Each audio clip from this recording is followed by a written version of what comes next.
umugore wese atangira kuza kurinda umwana we kiraho gore ijya ko yewe bishora byamaze kumenya isura y'umwana we cyaho kure y'ikebe namugise abona indi modoka. Ku bantu bakunda filime ziri action movies, iyi filime ni nziza cyane ntigucike. Kuri bano kigo kirabana kibasi ya modoka subira inyuma urebe filime witop uyarabareba wakwa no we bibika hava bibika arabareba yamenye ibibyebe yabimenyera bise wambere kabiri sniper.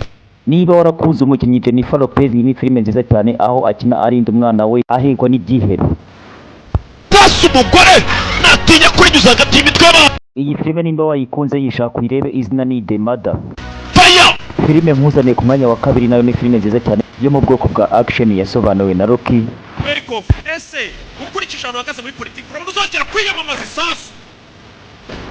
Woroka sena itapfu dore sinepo yamaze kuhagera fajya we kuri umutwe wa perezida w'Uburusiya. Niba ukunda action zirimo umugere n'igipfusi, zirimo isasu, zirimo imirwano itashira, iyi filime ni nziza cyane, izina ni Hitman Agent 47. Nana kimara guturitsa umutwe wa perezida w'Uburusiya tafata imbunda ahita yishyira hano ahita ashyiramo n'igisasu perezida w'Uburusiya ararashwa. Bimeze bite kongagira cya filime ije ku mwanya wa gatatu.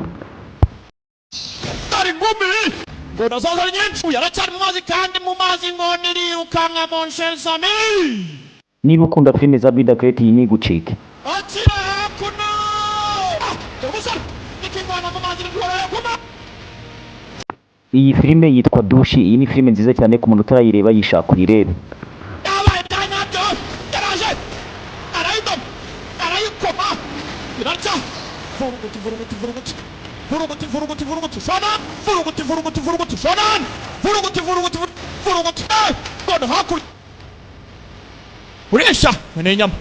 Niba ukunda filime zirimo ibisimba bihangana n'abantu, iyi filime ntigucike, irimo ingona ihangana n'umuntu.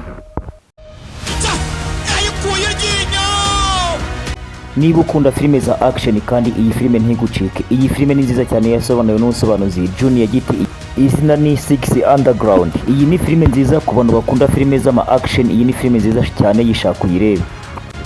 Filime nkuzaniye ku mwanya wa gatanu ari nayo ya nyuma nsorejo, iyo ni Rurangiza. Iyi yagaragayemo umukinnyi w'umusitari mu gukina amafilime hariya muri Leta Zunze Ubumwe za Amerika ariwe Angelina Jolie. Iyi filime ni nziza cyane yitwa Wanted. Iyi filime nimba utarayireba yishaka uyirebe. Ndagushimiye we twatangiranye tukaba tugiranye ku musozo. Imana iguhe umugisha, wari kumwe nanjye Harare Menya Niba.